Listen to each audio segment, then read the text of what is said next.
Olá, amigo! Agora você vai ter a continuação da aula número 3.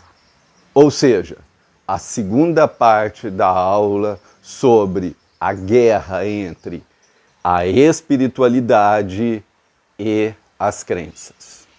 Vamos assistir então, que tem muita coisa boa vindo aí.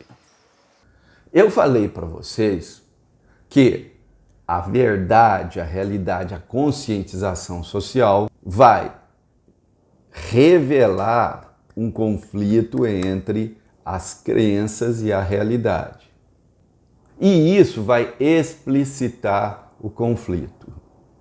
O pensamento conservador vai entender esse conflito explicitado de uma forma negativa. Ele vai negativizar. Por quê? Porque ele está se recusando a aprender. Mas é extremamente importante que o conflito seja explicitado através de um processo de conscientização social. Porque esse processo de explicitação do conflito é a oportunidade que muitas pessoas vão ter de renunciar às crenças e entrar na realidade. É o exemplo, claro, da história da Terra plana, onde 11 milhões acreditam na Terra plana, mas uma quantidade brutal de pessoas não acreditam. E essas pessoas só puderam mudar quando houve a conscientização social, esse conflito entre a fantasia e a realidade foi explicitado e isso se transformou na oportunidade que essas pessoas aproveitaram.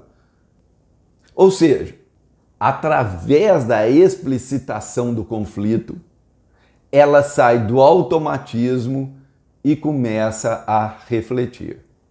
Eu quero deixar isso muito claro, por quê? Porque a explicitação do conflito é a nossa chance de aprender e de desenvolver. Como é que nós vamos aprender se a gente não entender a realidade? Uma criança que morde a outra e que não vem alguém e dá um toque, você não pode morder seu coleguinha.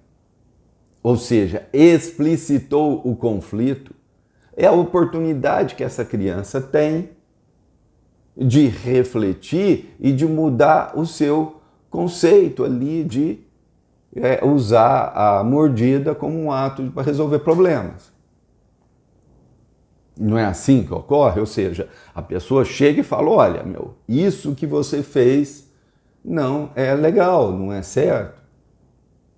E aí essa criança, com o passar do tempo, ela vai aprendendo a não morder os coleguinhas, mas teve a explicitação do conflito. É o mesmo processo quando a gente fala de uma sociedade.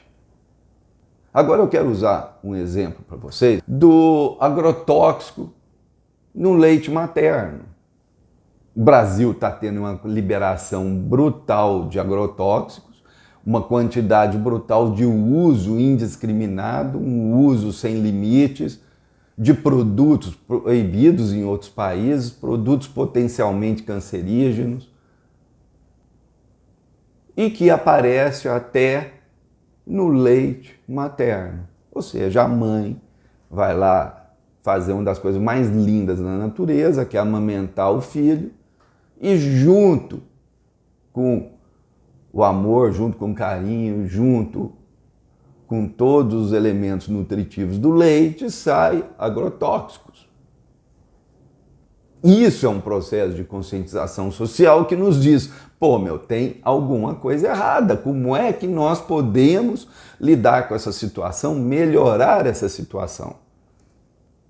Mas muitas dessas pessoas que estão fazendo essas pesquisas, que estão desenvolvendo esses trabalhos, envolvendo agrotóxico e saúde, agrotóxico e lençóis freáticos, da onde vem boa parte da água do Brasil, elas estão sendo negativizadas, estão sendo perseguidas. E aqui eu quero homenagear uma pessoa, uma professora que chama Larissa Bombardi. Se você quer ver os vídeos dela, você vai no canal Bob Fernandes do YouTube, entra lá que você vai ver uma série de vídeos sobre agrotóxicos e a nossa saúde. Ou seja, o que essa professora Larissa Bombardi está fazendo? Ela está explicitando um conflito que já existe. Um conflito entre o uso indiscriminado de agrotóxicos, de venenos, o risco que isso representa para as nossas saúdes e dando para nós a oportunidade de refletir e de buscar uma solução. De buscar, pelo menos, melhorar um pouco, colocar um pouco de limites. Então, gente, quando nós falamos da conscientização social, nós estamos falando de trazer a realidade, colocá-la em relevo, e essa realidade ela vai despertar reações, sejam grupais, sejam sociais ou individual. Uma pessoa, por exemplo, que tem ódio, ela vai tender ao quê? Dentro daquele automatismo que eu falei, ela vai tender a responder com ódio. Uma pessoa que tem medo, ela vai tender a responder com medo. E vai associar a esse medo uma série de crenças, uma série de valores. Bom, vocês entenderam a importância da conscientização social, a importância de explicitar o conflito? Vocês entenderam que o conflito já existe, a pessoa já está sendo contaminada por veneno agrícola. Ela já está sob o risco. A conscientização social ela explicita o conflito e é a oportunidade que nós temos de colocar luz, de dar luz em um determinado ponto da realidade. Não é na realidade toda. Por exemplo, nesse caso, nós estamos falando sobre agrotóxicos, sobre veneno. Em outros casos, nós podemos falar, por exemplo, sobre reciclagem de lixo, sobre a saúde mental, sobre depressão, ou podemos falar sobre vários aspectos onde nós precisamos ter conscientização social. Então, naquele ponto, vai ganhar luz, vai botar foco naquilo ali. Portanto, o processo de conscientização social é como uma lanterna que coloca foco em alguma coisa. Ela não vai revelar toda a realidade. Ela vai trazer para a luz partes da realidade. E quando ela ilumina aquela parte da realidade, ela vai gerar resistência de algumas pessoas. Quando Jesus pregava ali, quem vê os evangelhos, parece que todo mundo ficava encantado, todo mundo ficava maravilhado, todo mundo, né, adorava. Mas não era assim não. A maior parte daquelas pessoas simplesmente desprezava o que Jesus falava, o que Jesus fazia e tudo mais. Outros, que inclusive foram os que levaram ele à morte, tinham resistência, tinham talvez raiva, mágoa, orgulho ferido. Ou seja, quando nós trazemos a realidade, nós vamos despertar nas outras pessoas reações. Então a gente tem que estar muito preparado para esse processo. O aprendizado baseado na conscientização social sempre envolve 3 elementos: renúncia e sacrifício, esvaziamento mental, busca da simplicidade e combate ao orgulho. Então vamos lá: renúncia e sacrifício, esvaziamento mental, busca da simplicidade e combate ao orgulho.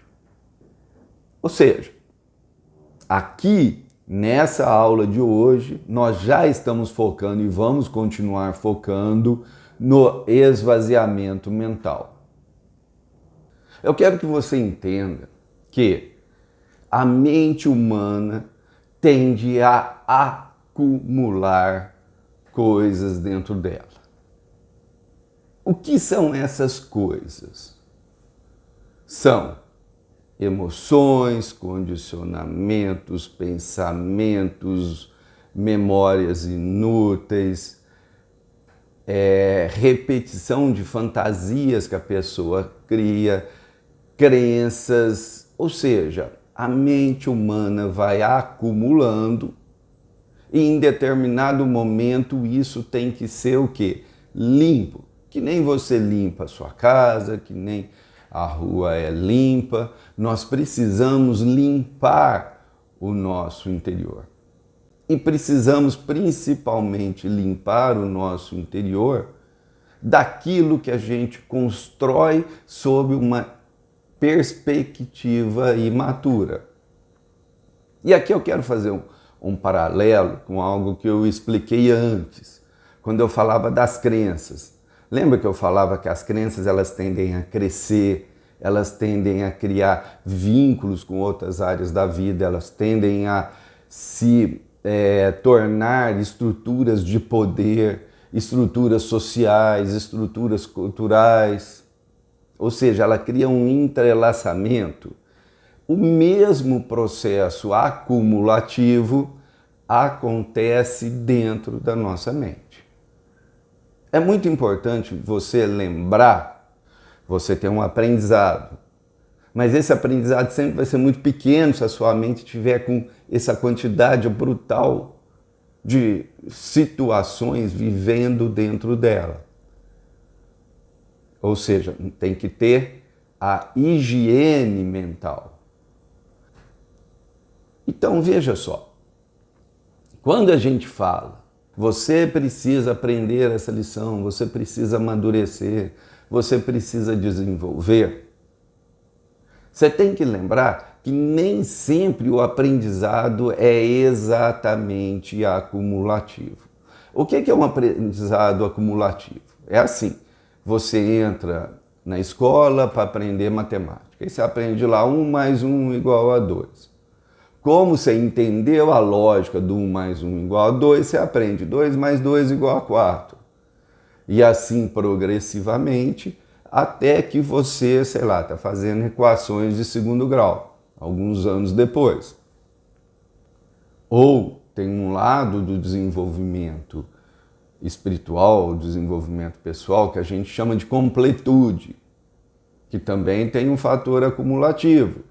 Você é honesto, mas você tem que desenvolver, vamos supor, a paciência também. Porque você pode ser honesto e um cara, sei lá, extremamente impaciente. Então você passa a ser honesto, mais paciente.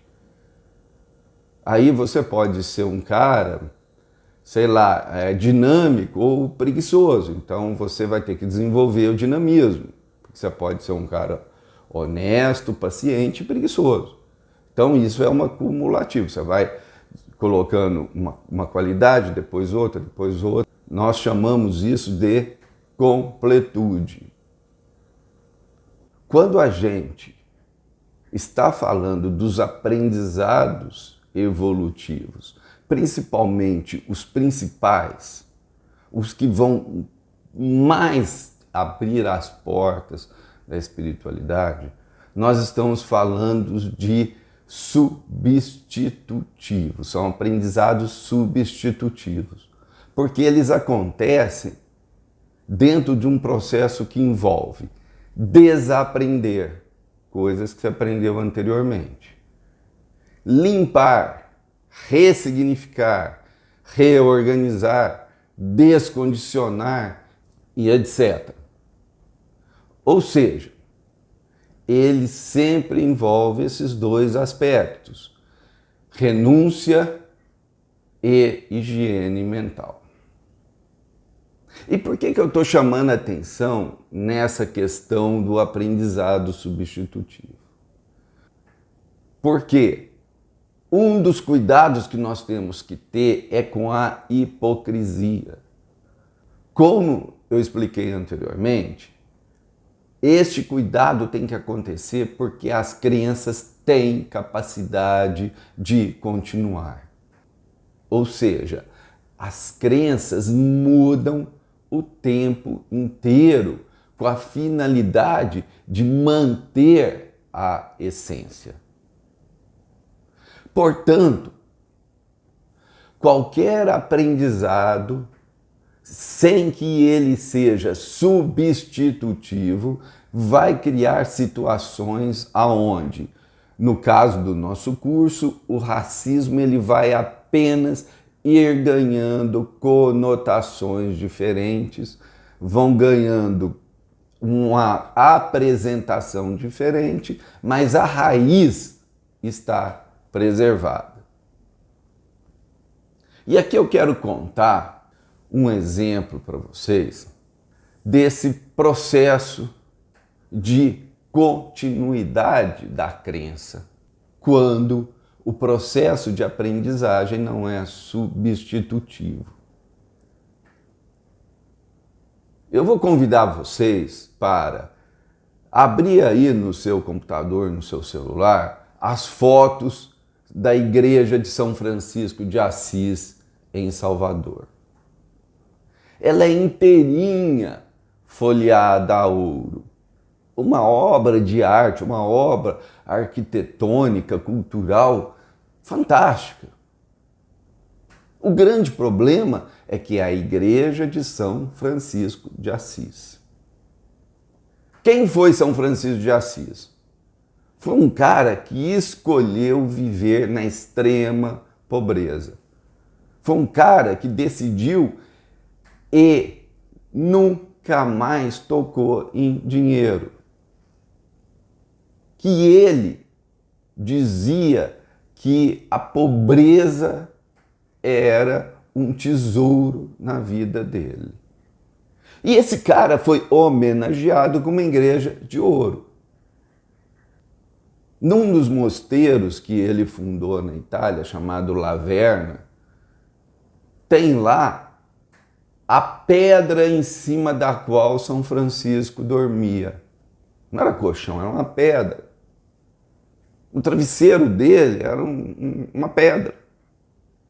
E esse cara foi homenageado pelos frades franciscanos, não é por uma pessoa qualquer, com uma igreja de ouro.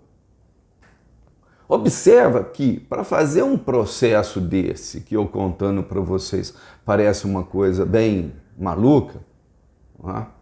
Essas pessoas tiveram que criar uma série de crenças, uma série de desculpas, uma série de fantasias para justificar que, na minha opinião, é pura hipocrisia.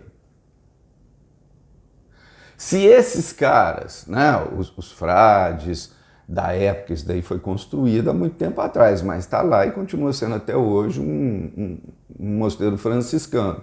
E eu quero dizer para vocês, muito claro, tá? Uma coisa, eu gosto muito dos franciscanos, deixar isso bem claro, mas eu tenho que dar aula aqui para vocês falando a verdade, quer dizer, como é que você transporta a vida de um cara que dormia em cima de uma pedra, que fez a opção da pobreza, que largou uma vida muito rica para viver uma vida miserável, que fez isso como forma de religiosidade, não é que ele era maluco, não. E de repente você cria uma igreja folheada a ouro. O que eu quero dizer para vocês é o seguinte: toda aquela estrutura de poder que envolve a Igreja Católica foi aos poucos dominando essa ordem. E foi o quê? Transformando o São Francisco de Assis numa fantasia e não num exemplo prático a ser vivido na sua totalidade. sabe? A parte mais moral, que era, por exemplo, a castidade, esse tipo de coisa, com certeza eles mantêm. Bom, o que eu quero dizer para vocês é o seguinte: para fazer essa operação psíquica que a gente chama, aonde você transforma um cara que viveu na miséria, escolheu viver na miséria, valorizava a extrema pobreza, num sujeito com ouro, né? Envolvido a memória dele com ouro. Isso é uma construção psíquica baseada em crenças. E eu quero falar isso daí para dizer para vocês que o ser humano, quando ele afasta da realidade e ele vive fantasias, crenças, ele é capaz de chegar a qualquer conclusão, a qualquer lógica, a qualquer escolha. E é por isso que a gente tem que esvaziar a mente. Porque na hora que você esvazia a mente, você tem um dado concreto. Qual foi a vida que São Francisco teve? Você já imaginou uma homenagem, sei lá, a Mahatma Gandhi, ele vestido, sei lá, de Hitler e cortando a garganta de um sujeito? Entende? Teria que ter todo um processo de crenças e tudo mais que vai afastando e vai recriando a imagem do Gandhi, que não existe mais. O Gandhi morreu, você cria uma série de fantasias, uma série de crenças, uma série de mentiras, uma série de interesses, e você passa a ter o quê? Uma reconstrução daquele ser histórico. Qual que é o caminho que nós, seres humanos, temos que escolher? O esvaziamento mental para a gente ir para a realidade. A pessoa que está lá, o frade, ele tem o direito de escolher o jeito que ele vive, é a minha opinião. Ele tem o direito de escolher o jeito que ele vive. Só que isso tem que ser dentro de uma realidade. Ele tem que chegar e falar, bom, São Francisco queria viver na pobreza, mas eu não quero. Eu quero ter uma vida, onde nós tiver frio vai ter aquecimento, na hora que tiver um ventinho eu vou estar num lugar fechadinho, eu não quero passar a fome que ele passava, eu quero ter minha comida direitinho. Não tem problema, desde que seja dentro da realidade. Porque quando a gente, isso é que você tem que entender, vai para a realidade, vai ser mais claro as contradições que a gente vive. Em sendo mais claras as contradições que a gente vive, é a oportunidade que a gente tem de se transformar, de melhorar, ou pelo menos de não entrar na mentira, na enganação, nas crenças falsas. Eu lembro de um sujeito que eu conheci, que ele era alcoólatra. E ele passou a vida inteira dizendo que não era alcoólatra.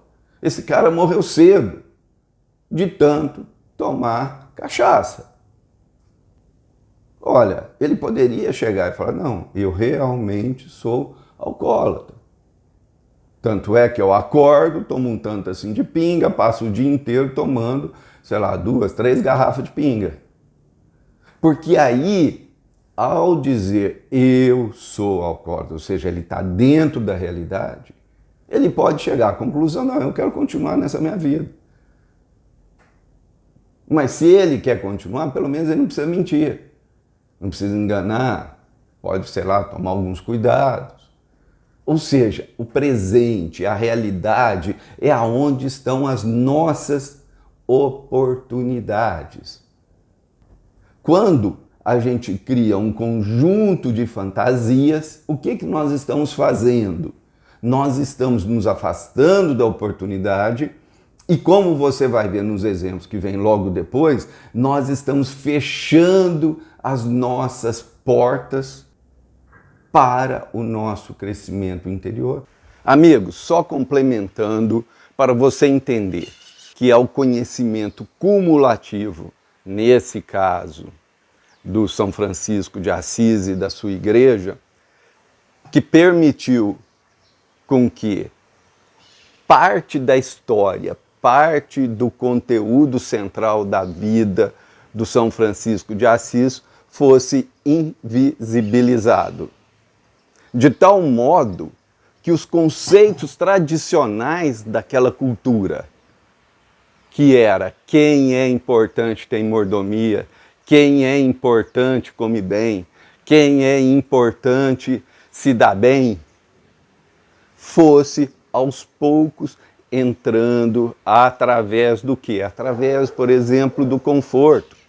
Então observa, quando os frades que entraram posteriormente no movimento franciscano, eles não assumiram plenamente a vida e o exemplo de São Francisco. Então eles acumularam, eles tinham um conceito social e cultural e incluíram parte da vida do São Francisco de Assis, que é um movimento oposto do que o próprio São Francisco havia feito junto com os frades com quem ele começou o movimento franciscano. No caso do São Francisco e desses frades, eles romperam com o conceito de uma sociedade, com os valores de uma sociedade, ou seja, eles esvaziaram a mente para permitir com que surgisse algo novo. Então esse algo novo era muito mais verdadeiro. Observe, nesse exemplo que nós estamos aqui, que quando o aprendizado é substitutivo, você tira algo, você acaba com algo, você esvazia a mente de algo, então esse novo que surge, ele surge com uma autenticidade maior. Quando você tem um cumulativo, esse velho aqui, esse antigo continua, você assume esse novo, só que aos poucos você vai invisibilizando uma parte, você vai distorcendo uma parte, de tal forma que o movimento franciscano aos poucos foi ficando praticamente igual aos outros movimentos da Igreja Católica. Então, passando aqui só para explicar isso daí, vamos continuar. Eu quero agora, exatamente para mostrar para vocês como acontece esse estreitamento da mente, que é causado pelas crenças, pelos julgamentos, pelas críticas, por todos esses processos que eu venho descrevendo aqui, de negação, de invisibilização. E eu quero contar para vocês uma historinha. Nessa historinha que eu escutei uma vez, ela é mais ou menos o seguinte. Tinha uma avenida onde um cara estava descendo, caminhando por essa avenida. Aí veio um japonês. Na hora que ele estava passando pelo japonês, o japonês veio pá na cara dele. E ele levou um puta murro na cara. O japonês foi embora, ele foi embora. De uma outra vez que ele estava descendo essa avenida, veio vindo um japonês e na hora que ele chegou perto desse japonês, o japonês pá na cara dele. Tacou puta murrão na cara dele. Passado um tempo, esse cara estava de novo descendo por essa avenida, veio um japonês e de novo pá na cara dele. Esse cara falou, pô, meu, essa avenida é perigosa, tá cheio de japonês maluco que espanca a gente. Ou seja, a experiência de vida dele fez ele chegar à conclusão de que os japoneses são um povo violento e que ele tem que tomar muito cuidado com os japoneses porque eles são pessoas capazes de, na maldade, ali chegar e te cobrir de porrada. O japonês é violento. Ele chegou a essa conclusão, ou seja, ele julgou ali o que estava acontecendo. E isso representa o quê? Um estreitamento de consciência. Se ele for descer essa avenida de novo, ele vai prestar atenção no japonês, mas se tiver, sei lá, um negro subindo, ele não vai prestar atenção. Porque o julgamento é o estreitamento. Quem vai me agredir possivelmente vai me agredir é um japonês.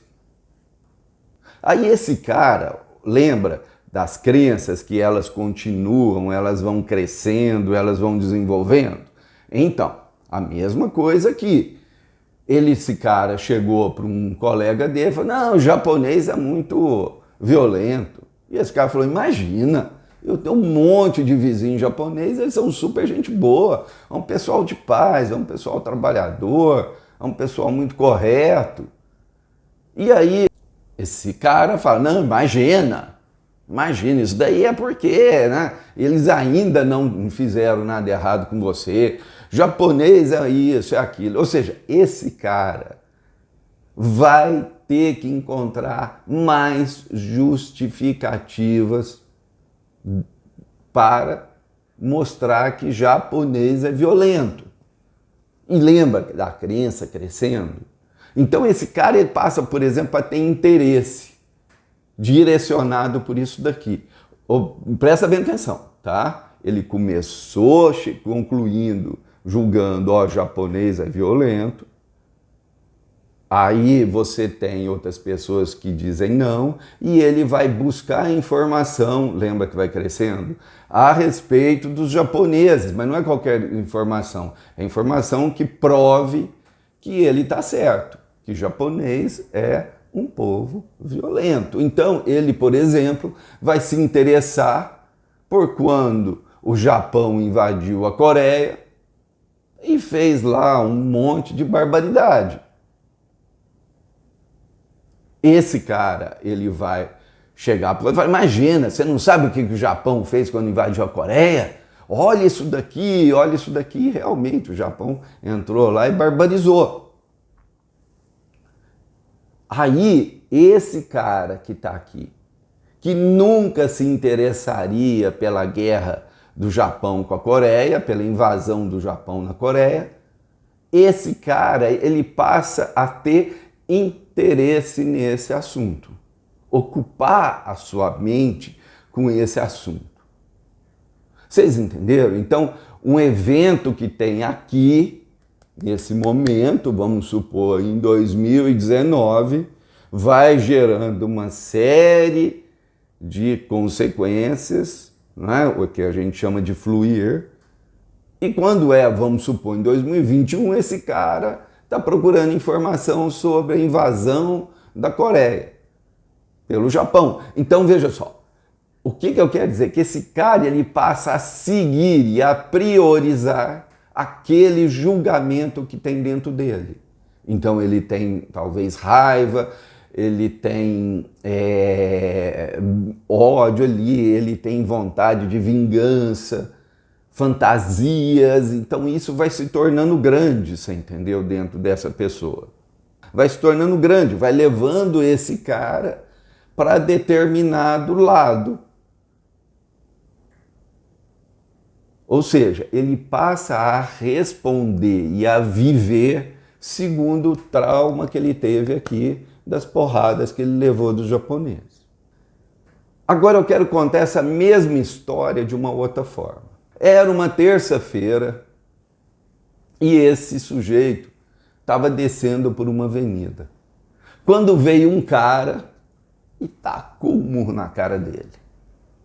Passado um tempo, também era uma terça-feira, esse cara desceu a avenida e veio um cara e pá na cara dele. Aí da terceira vez que ele estava lá na terça-feira, e ele levou um murro na cara, ele chegou à conclusão, ele chegou ao julgamento, ele julgou, estou levando porrada porque é terça-feira.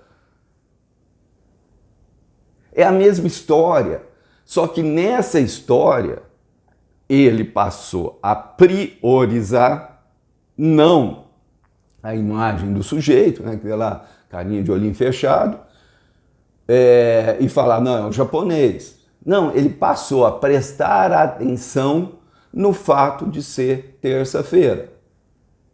É essa variável que ele passou a levar em consideração.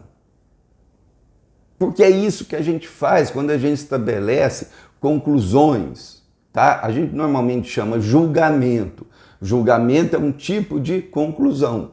Você chegou à conclusão anteriormente de que era o japonês. Agora você está chegando a outra conclusão, né? Está criando um julgamento, que é terça-feira. Então observa que esse processo de criação de crenças, tá? Ela é sempre independente de se é um pensamento conservador ou não, isso é uma característica da mente humana, ela envolve a escolha de algumas variáveis e o desprezo de outras variáveis. Num caso, o cara escolheu que era o japonês, nesse outro caso é a mesma história, ele está olhando que é terça-feira. E a partir do momento que ele chega à conclusão, ele tem um julgamento que o problema é a terça-feira, ele vai ter que justificar, existe alguma coisa na terça-feira. Não é verdade? Ah, não, porque a energia da terça-feira é uma energia mais agressiva, então nós todos temos que tomar cuidado com a terça-feira. Você pode observar um monte de coisas ruins acontecem na terça-feira, sabe? E vamos supor que esse cara, né, as pessoas chegam para ele e falam, não, deixa de besteira, que tem terça-feira, para mim terça-feira é um dia ótimo. Não, porque terça-feira tem uma coisa pesada, sabe que na numerologia terça-feira é não sei o que tal.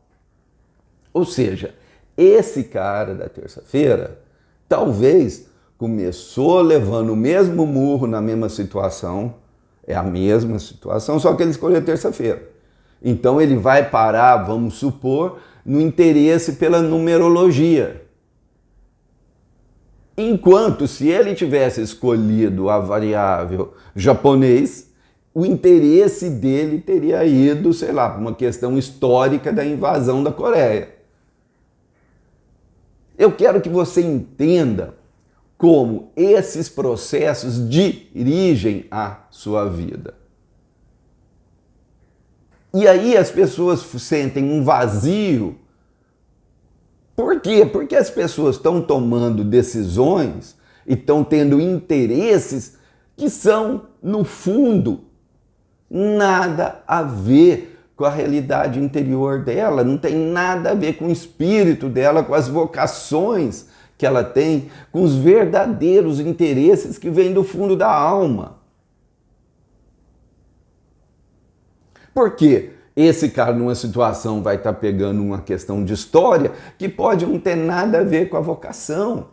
Esse cara pode ter, por exemplo, uma vocação musical, vamos inventar aqui para uma música clássica, e a mente dele está tão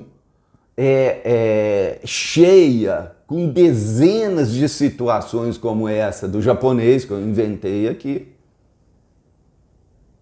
Dezenas, centenas, ele foi acumulando, lembra aquele conceito que a gente vai acumulando? Que na hora que ele escuta, vamos supor, um piano e que era para ele escutar aquilo, entrar na vida dele, aquilo gerar um encantamento dentro dele, e esse encantamento dirigiria a vida dele, para ele falar, nossa, que música legal, não sei o quê, e aí, nossa, é piano, aí vem a vontade dele, por exemplo, tocar piano, e aí ele faz a escolha, vou fazer aula de piano, que teria a ver com a vocação que vem de dentro dele. Tudo isso fica morto, fica confuso, fica difícil porque a mente dele já está uma doideira. Tem uns programas aí de acumuladores, né, que entra na casa, é caixa para tudo quanto é lado, é lixo, é não sei o que, é uma montoeira, uma sujeira. É aquilo que a gente transforma a mente da gente. Então, se tem ali no meio daquela zona toda, sei lá, um livro que realmente você gosta, você não vai achar. Até você chegar lá, você vai ter um monte de coisa, e aí você já está com outro interesse, já está indo para lá, é tudo complicado. Por isso que a vida das pessoas que vão acumulando esse processo, não fazem a verdadeira higiene mental, essas pessoas ficam falando, né? Quem acumula, eu quero dizer, né? Quem acumula pensamentos, sentimentos, todas essas coisas dentro da gente, essas pessoas vão dizer, nossa, a vida é difícil, né? A vida é complicada. Ou então, o que é mais comum ainda, elas dizem assim, nossa, parece que a vida não tem sentido, né? Parece que vem um vazio. Aí elas querem substituir esse vazio por quê? Por compra, por status, por excitabilidades. Ou seja, nós precisamos esvaziar a nossa mente. Porque a gente não pode deixar com que essas conclusões, no exemplo que eu dei do japonês, ele está seguindo o trajeto que vai dar numa questão histórica, sendo que dentro do espírito dele, dentro da vocação mais profunda dele, ele deveria estar indo rumo, sei lá, que eu inventei, de tocar piano. Só que para seguir aquilo que vem do espírito, a gente tem que limpar, a gente tem que deixar a nossa mente livre, a nossa mente sem nada, mas tornar tudo pequeno, ressignificar, jogar os lixos emocionais, as crenças inúteis, as crenças incompletas para fora. E aí eu quero falar um minutinho para vocês sobre o conceito de não saber. Eu já falei anteriormente, rapidamente, sobre o não saber. Quando eu dei aquele exemplo da terra plana, que aí os pescadores saíram para pescar e não voltaram porque o barco virou e eles morreram afogados, e a família que ficou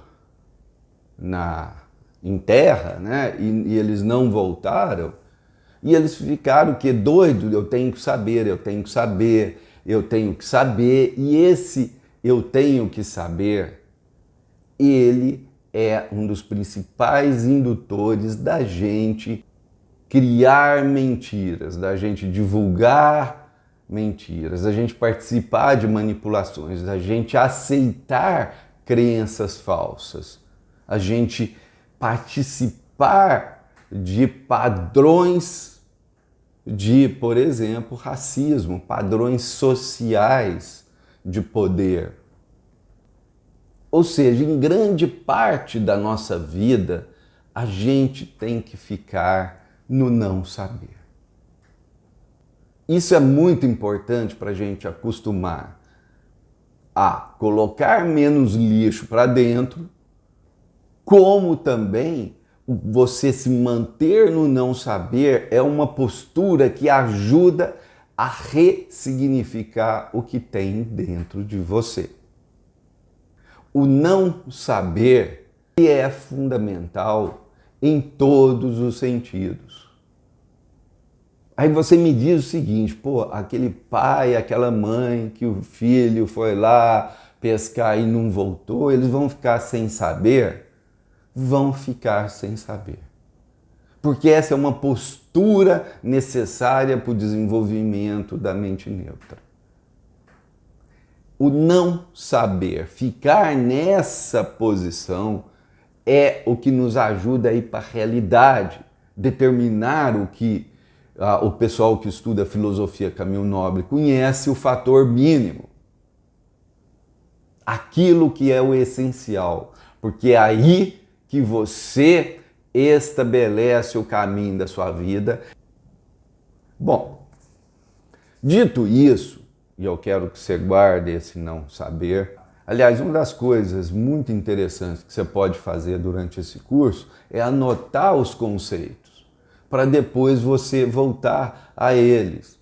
E também, lógico, assista cada aula pelo menos 3 vezes.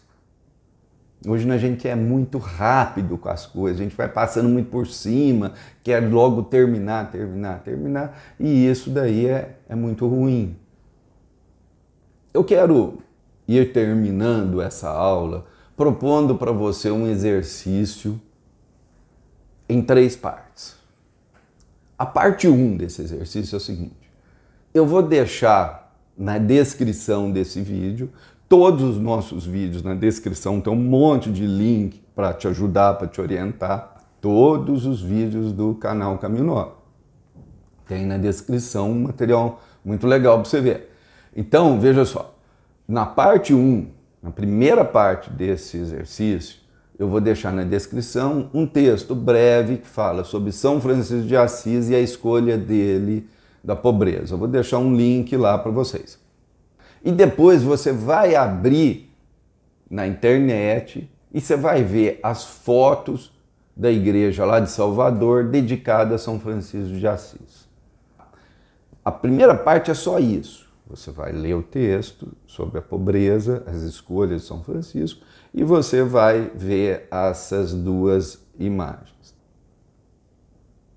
A parte 2 desse exercício é uma parte de autoobservação.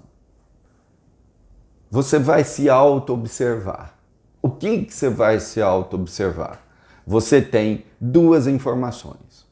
A pobreza, lá a escolha da pobreza de São Francisco. Você tem a informação das imagens lá da igreja folheada a ouro de São Francisco. A tua mente está treinada, condicionada a disparar uma série de automatismos. A gente chama esse tipo de mente reativa.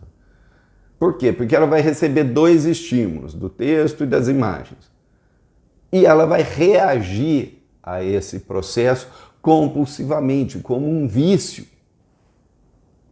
Ou seja, esses automatismos vão começar a produzir pensamentos, sentimentos. E você tem que se observar. Observar esse mecanismo funcionando dentro de você. Porque eles vão estar falando muito mais de você do que do São Francisco. Porque do São Francisco você vai saber só a história da pobreza dele, talvez você, por outras fontes, você tenha outras informações, mas eu acredito que a maior parte das pessoas aqui não vão ter outras informações de São Francisco.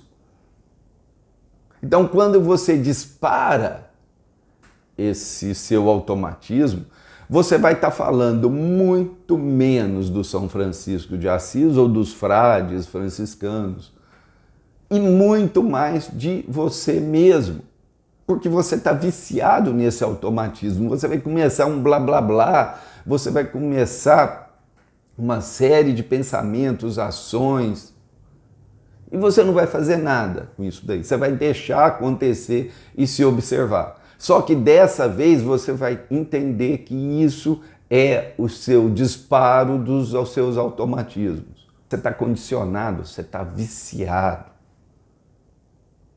E a maior parte das pessoas se transformaram numa máquina descontrolada de produção de pensamentos e sentimentos.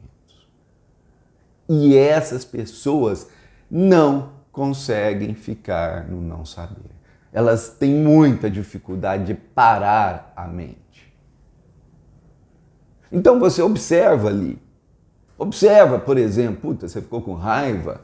Você está falando de uma raiva que é sua, não tem nada a ver com a história. Isso que você tem que entender. Lembra da história lá que eu contei do japonês e depois da terça-feira, que era a mesma história? Vai depender da variável que você escolher. E essa variável que você vai escolher vai ter a ver com o que você já tem condicionado dentro de você.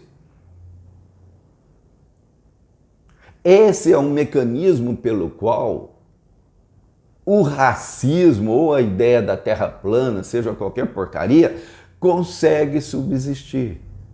Porque ele muda o blá blá blá ali por fora, mas a essência continua a mesma. Então vamos lá. Quando você dispara esses automatismos, e por exemplo, você vai para o lado da raiva, vamos supor, o que você está fortalecendo? A raiva dentro de você, os argumentos, as crenças que vão justificar a raiva, seja por algum motivo dentro de você. Ou seja, você está rompendo com a realidade, que a realidade ali é o mosteiro lá do São Francisco, e dando cada vez mais peso para suas fantasias, para essa quantidade brutal de coisa acumulada dentro da sua cabeça. A gente tem que parar esse processo. Então vamos lá. Sua mente se tornou uma máquina de produzir pensamentos, crenças, ideias, sentimentos que vão se transformar em novas crenças, novos julgamentos, novas conclusões, etc. Elas vão ocupar espaço em sua mente e vão gerar novos interesses, novas intenções, novas observações. Esse é o fluir, aonde você coloca foco numa coisa e essa coisa com o tempo ela vai crescendo, ela vai se expandindo.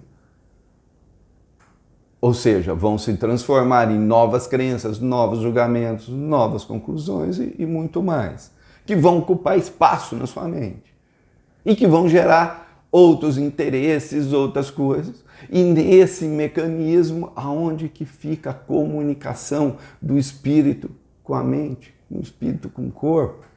Fica lá para segundo plano, porque virou uma zona, virou uma bagunça dentro da nossa mente.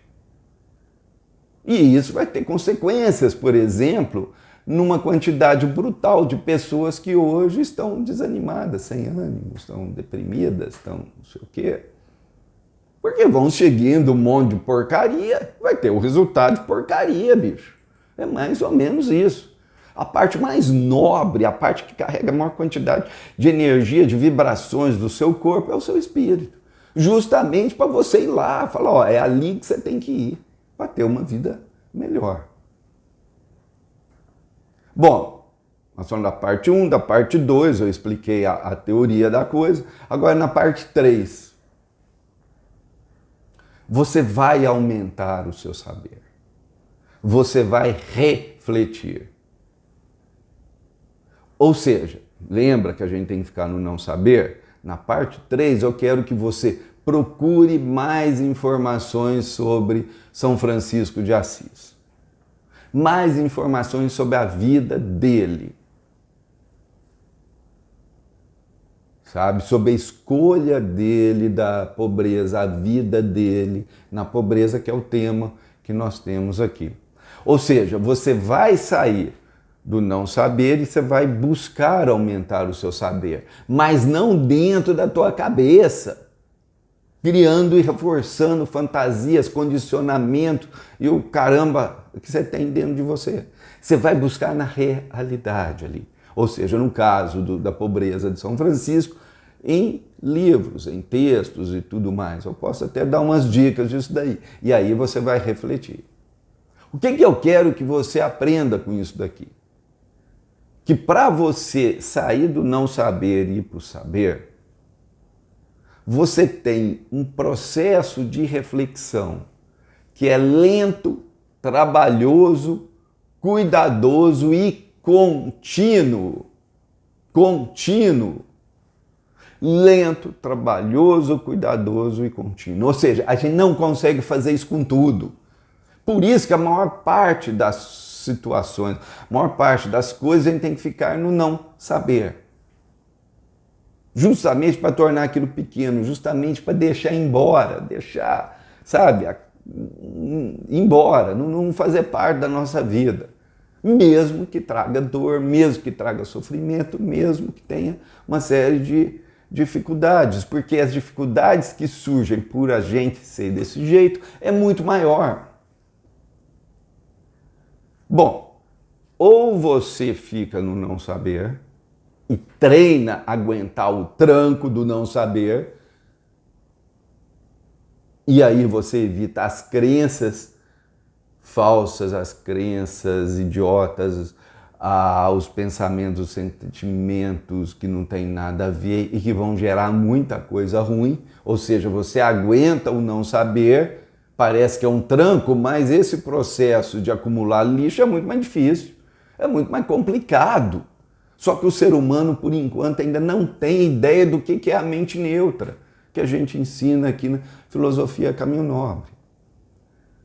Bom, aqui eu quero que você perceba isso daí, que você vai estudar ali e você perceber que o sair do não saber exige com que você não se prenda na tua mente, você vá buscar a realidade, e isso daí a gente vai dar várias dicas aqui no curso, apesar de a gente estar falando de racismo, e você já vai entender o porquê que isso é importante.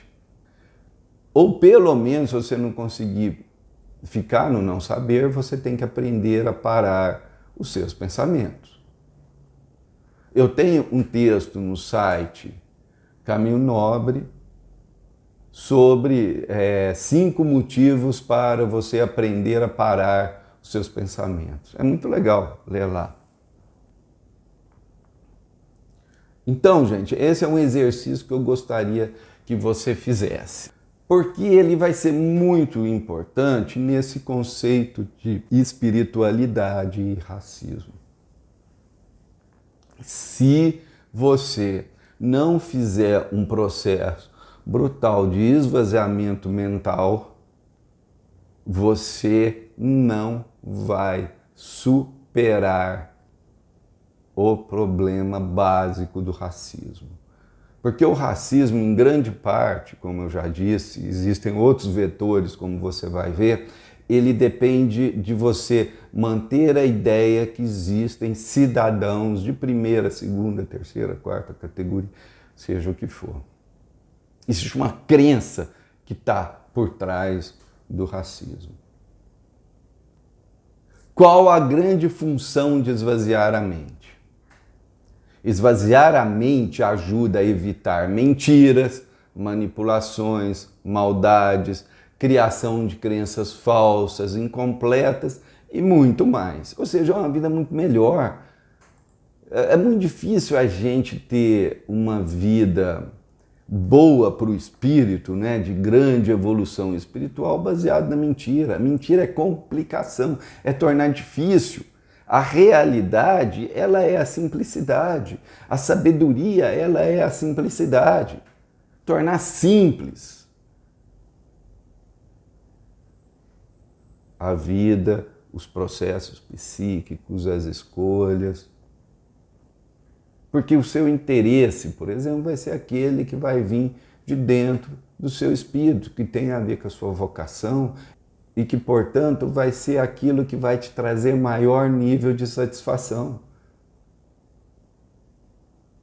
do que ficar correndo atrás de julgamentos, de conclusões para mostrar que você está certo, para justificar, para trabalhar em cima de crenças que, serve para nada. Portanto, o esvaziamento da mente, ela tem uma grande e principal função, que é permitir com que o espírito ganhe uma relevância maior na condução da nossa vida. Eu vou dar um exemplo simples para vocês. Porque a gente chama de ego, a compaixão não é tão importante. O ego pode viver muito bem espancando o outro, matando o outro, dando porrada no outro. Tem gente que tem prazer com isso. Para o espírito, a compaixão é extremamente importante. Para o espírito, para a evolução espiritual, a compaixão A capacidade de ter sensibilidade pelo outro é extremamente importante. Porque torna a pessoa, primeiro, mais inteligente, mais capaz, porque ele tem mais sensibilidade, ele consegue entender melhor o ambiente onde ele está. Torna a pessoa com maior nível de satisfação, traz a pessoa para vivenciar o amor, vivenciar o afeto, o carinho, que são todos sentimentos que nos ajudam a reenergizar o corpo. Ou seja, traz muitos benefícios. Então, se a compaixão para o ego não é tão importante, o espírito ele é extremamente importante. E, portanto, para você tem que ser extremamente importante, porque nós somos espíritos encarnados. Então, observa, para superar o racismo é fundamental a compaixão. Portanto, ter maior conexão com o espírito e, com isso, aumentar a sua compaixão é extremamente importante para a superação do racismo. Gente, eu não vou entrar muito em determinados detalhes, porque nós temos aí várias aulas ainda pela frente para a gente aprofundar isso daí e você entender como isso que eu estou descrevendo agora ela é extremamente simples. Ou seja, você, em vez de sair correndo atrás da crença, ou seja, é terça-feira, então tal, eu estou interessado em numerologia. Ou outro, é o japonês, então estou interessado aqui na história da invasão pelo Japão da Coreia. O início aqui vai ser as suas vocações, os seus reais interesses do espírito. Portanto, vão ter muito mais ligação com a sua essência. E o resultado, obviamente, é melhor. Nesse processo, você vai estar tendo contato maior com o espírito e o espírito, para ele, é extremamente importante. A compaixão, você entendeu como uma coisa leva a outra? Porque o espírito, ele quer viver bem na compaixão. Bom, nós vamos chegar nisso daí tudo, vamos ter muitas formas da gente entender exemplos atuais, tá certo? Porque por enquanto eu estou dando os exemplos que são gerais, historinhas, não sei o que, vai chegar uma hora que nós vamos falar do aqui e agora, do que está acontecendo aqui agora, do discurso das pessoas. Então, enquanto tiver cidadãos de segunda categoria, invisibilização, negativação do outro, o racismo vai sobreviver. Ele vai mudar de conotações, ele vai dar uma escondidinha ali, vai se associar a não sei o quê, mas o racismo vai sobreviver. Não tem como, é assim que funciona. Bom, vamos falar um pouquinho da próxima aula para animar vocês aí para assistir várias vezes esse vídeo depois e para a aula 4. Nessa aula número 4, está programado para a gente trabalhar principalmente o conceito de invisibilização. Esse conceito de invisibilização, ele é fundamental para a gente discutir o racismo e também para a gente entender os mecanismos psíquicos que permitem com que esse racismo vá ganhando novas formas de existência.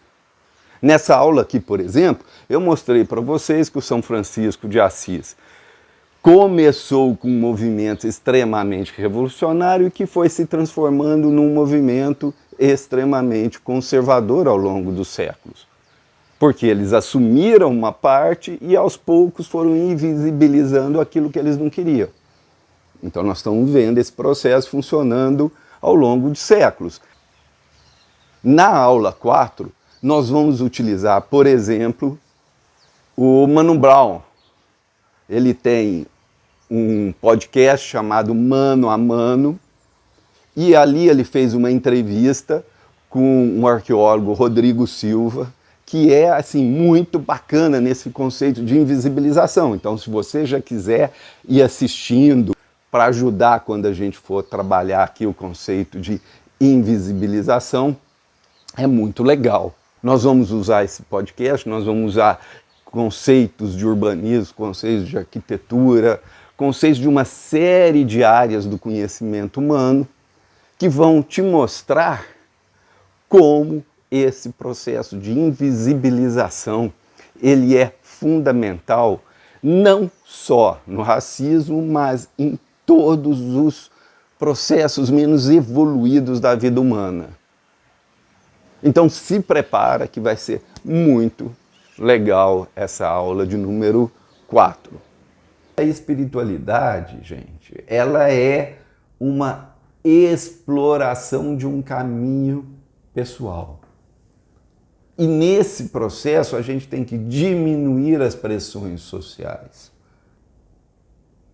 O espírito, ele não busca o controle. É muito importante você entender que o espírito busca a segurança, mas não é qualquer tipo de segurança. O espírito busca um ambiente de paz e compaixão, aonde ele pode relaxar e realizar as suas potencialidades. Relaxar e realizar as suas potencialidades. Por isso ele tem que diminuir a pressão social dentro da mente dele. Daí é que vem a ideia da mente neutra. Ou seja, não vai ser crenças que buscam te dizer o que você tem que fazer. É o seu espírito que vai indicar o caminho que você vai seguir, que é um caminho muito pessoal. Naquele exemplo que eu dei, uma pessoa vai ter interesse por história, outro vai ter interesse por piano, outro vai ter interesse por isso, outro vai ter interesse por aquilo, por exemplo. Né? Nós estamos falando de vocações, mas esse interesse ele tem que vir do fundo da alma, e não por causa de um trauma, por causa de uma conclusão ou por causa de um estímulo, de uma pressão social. Eu quero agradecer você que está seguindo esse curso, que está fazendo. Quero dizer que você sempre vai ser muito bem-vindo aqui. Quero te convidar para ler o meu livro, A Espiritualidade no Dia a Dia, e também divulgar esse curso no Facebook, no Twitter, no Instagram, para que outras pessoas possam ter acesso a ele. Tá bom? Muito obrigado. Paz e bem. Até mais.